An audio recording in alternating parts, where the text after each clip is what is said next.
Assalamualaikum warahmatullahi wabarakatuh. Alhamdulillahirrahmanirrahim. Kita lanjutkan lagi kajian kita tentang dasar hukum dan metode penyelenggaraan perkuliahan Pancasila berbasis teknologi informasi di perguruan tinggi.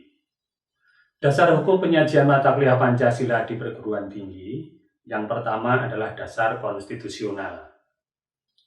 Ini dapat kita kaitkan dengan pasal 31 ayat 3 Undang-Undang Dasar Negara Republik Indonesia tahun 1945 yang menguraikan bahwa pemerintah mengusahakan dan menyelenggarakan satu sistem pendidikan nasional yang meningkatkan keimanan dan ketakwaan serta akhlak mulia dalam rangka mencerdaskan kehidupan bangsa yang diatur dengan undang-undang.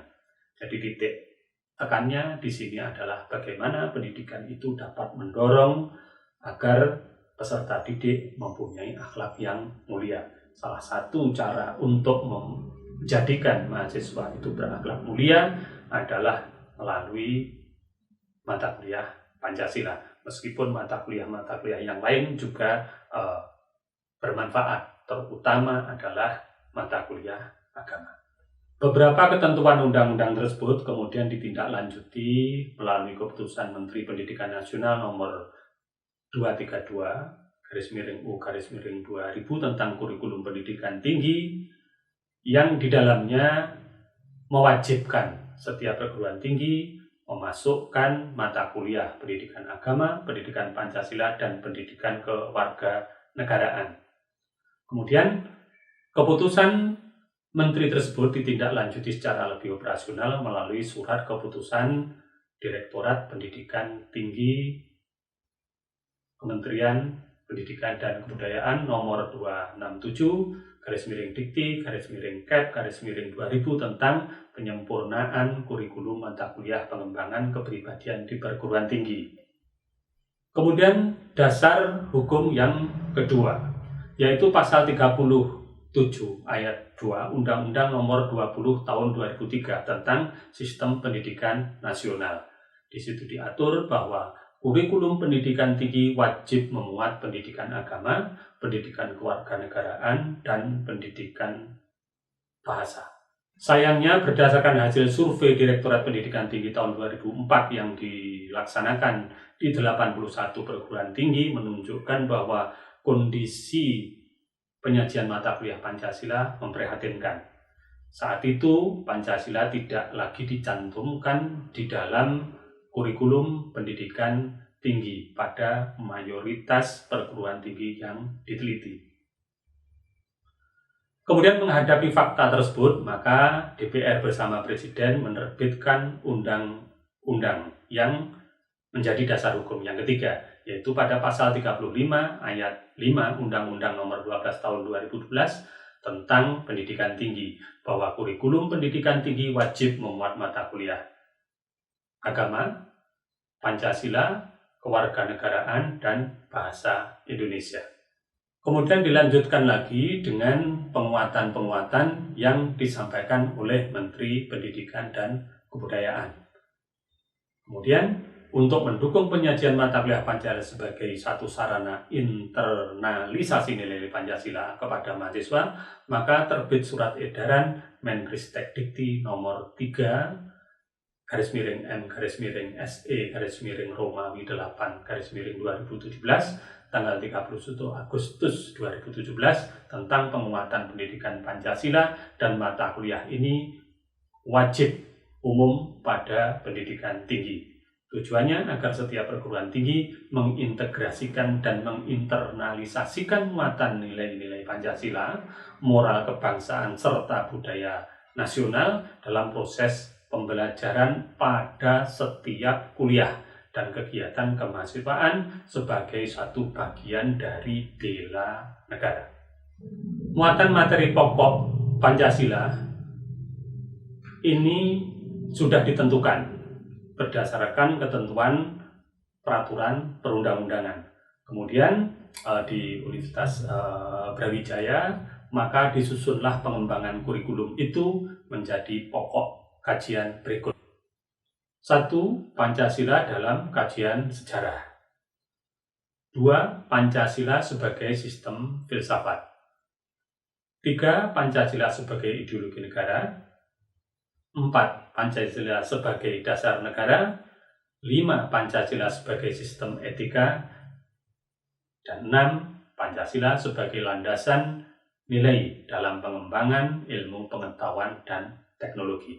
Pada saat ini, mahasiswa untuk program diploma dan sarjana itu mayoritas adalah masuk dalam kategori generasi Z.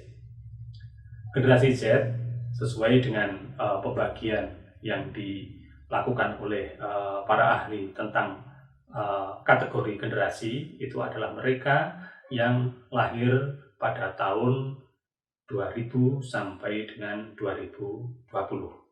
Mereka mempunyai satu karakteristik yang berbeda dibandingkan dengan karakteristik yang lainnya. Salah satu karakteristiknya adalah sejak lahir mereka sudah akrab dengan teknologi komputer, sehingga apa yang dilakukan seringkali berkaitan dengan hal-hal yang bersifat teknologi tinggi dan bersifat digital. Kemudian yang kedua, mereka lebih mudah memperoleh kesempatan untuk mengikuti pendidikan, baik formal maupun non-formal. Kemudian berdasarkan penelitian dari Santosa tahun 2017, maka ciri generasi Z berdasarkan aspek psikologi, yang pertama adalah memiliki ambisi yang besar untuk sukses, kemudian yang kedua berperilaku instan, kemudian yang ketiga adalah cinta kebebasan, kemudian yang keempat percaya diri, yang kelima menyukai hal-hal yang detail, kemudian yang keenam keinginan untuk mendapatkan pengakuan dari pihak lain yang sangat tinggi, kemudian yang terakhir adalah sangat enjoy dalam era digital dan era teknologi informasi. Itu adalah generasi yang cara berpikirnya berbeda dengan generasi-generasi sebelumnya, begitu juga keingintahuannya, kemudian juga masanya. Ketika keingintahuan, kemudian teknologi, kemudian juga kemampuan di dalam berpikir kritis dan evaluatif itu tidak diimbangi dengan penanaman nilai-nilai moralitas sebagaimana diajarkan di dalam nilai Pancasila, maka dikhawatirkan dia akan mudah terpengaruh oleh ideologi-ideologi yang lain. Begitu juga cara pandangannya, mereka lebih menggunakan pendekatan-pendekatan yang bersifat praksis. Dengan demikian, maka penyajian mata kuliah Pancasila melalui pendidikan formal di perguruan tinggi ini diharapkan dapat membantu dan juga menjawab permasalahan yang sedang dihadapi oleh generasi Z, khususnya di dalam bersikap dan bertingkah laku yang sesuai dengan kondisi masyarakat Indonesia. Baiklah, kita lanjutkan pembicaraan kita pada metode pembelajaran. Perkembangan metode pembelajaran terus meningkat seiring dengan situasi di masyarakat, perkembangan ilmu dan teknologi, serta kebutuhan di dalam pembelajaran. Karena itu, maka pembelajaran mata kuliah Pancasila di perguruan tinggi pada saat ini dapat dilakukan secara online maupun dilakukan secara offline, atau mungkin juga menggunakan gabungan kedua-duanya yang biasa disebut dengan blended learning.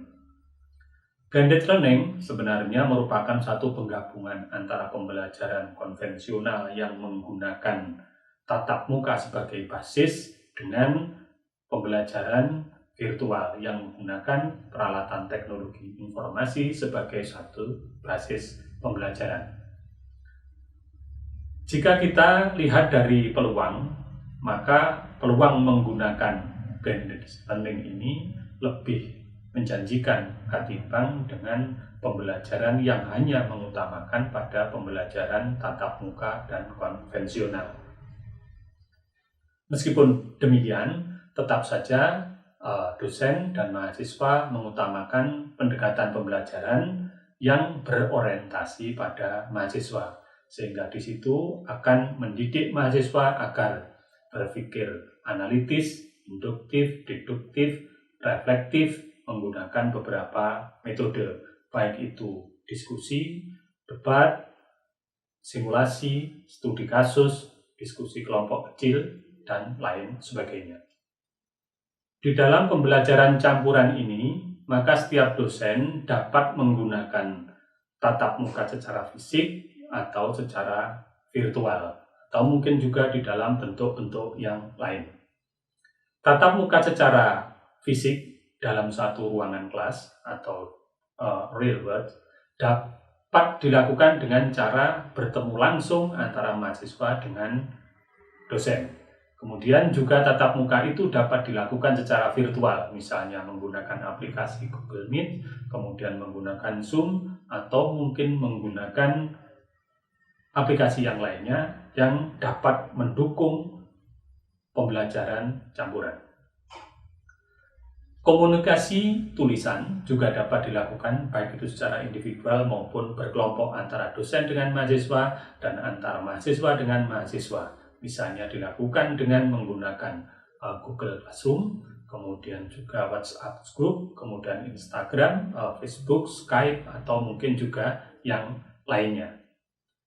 Semua kegiatan-kegiatan itu difokuskan pada bagaimana cara untuk mencapai tujuan pembelajaran dan luaran pembelajaran berdasarkan kerangka kualifikasi nasional Indonesia. Karena KKNI dijadikan suatu acuan di dalam penyelenggaraan pendidikan di perguruan tinggi. Intinya pembelajaran mata kuliah Pancasila dapat menggunakan blended learning yang di dalamnya wajib memuat unsur yaitu tatap muka, belajar mandiri, menggunakan aplikasi teknologi informasi, kemudian kegiatan kerjasama, tutorial, dan evaluasi. Ada dua model aktivitas pembelajaran dalam blended learning, yang di dalamnya memuat 4 ruang belajar yang dapat digunakan di dalam mata kuliah Pancasila, yaitu sebagai berikut. 1.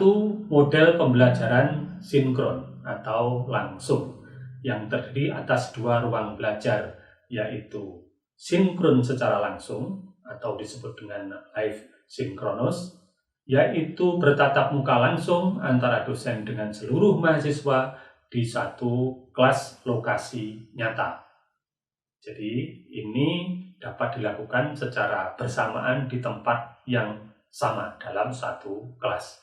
Kemudian yang kedua adalah virtual synchronous, yaitu tatap muka secara virtual di satu kelas virtual di dunia maya antara dosen dengan seluruh mahasiswa dalam waktu bersamaan secara langsung atau real time. Misalnya bisa menggunakan aplikasi Zoom Cloud Meeting, kemudian Google Meet, kemudian YouMeetMe, Microsoft Teams, atau mungkin juga aplikasi yang lain. Itu tadi adalah yang bersifat langsung. Selanjutnya saya akan jabarkan mengenai model asinkron atau tidak langsung. Ini terdiri atas A, asinkron mandiri atau disebut dengan self-direct asynchronous, yaitu pembelajaran yang dilakukan kapanpun dan dimanapun oleh mahasiswa secara mandiri. Bisa menggunakan modul online atau offline, kemudian menggunakan electronic mail, kemudian menggunakan WhatsApp atau menggunakan media sosial yang lainnya. Kemudian yang kedua adalah asinkron kolaboratif atau disebut dengan kolaboratif asinkronous, yaitu pembelajaran bersama-sama antara mahasiswa dengan dosen dimanapun dan kapanpun.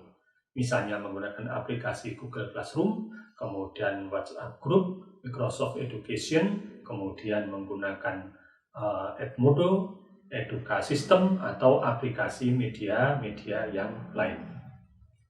Agar efisien dan efektif di dalam penyampaian tujuan pembelajaran, maka tentu semua metode dan teknik pembelajaran harus digunakan. Pendekatan yang berorientasi pada mahasiswa, bukan berbasis pada dosen.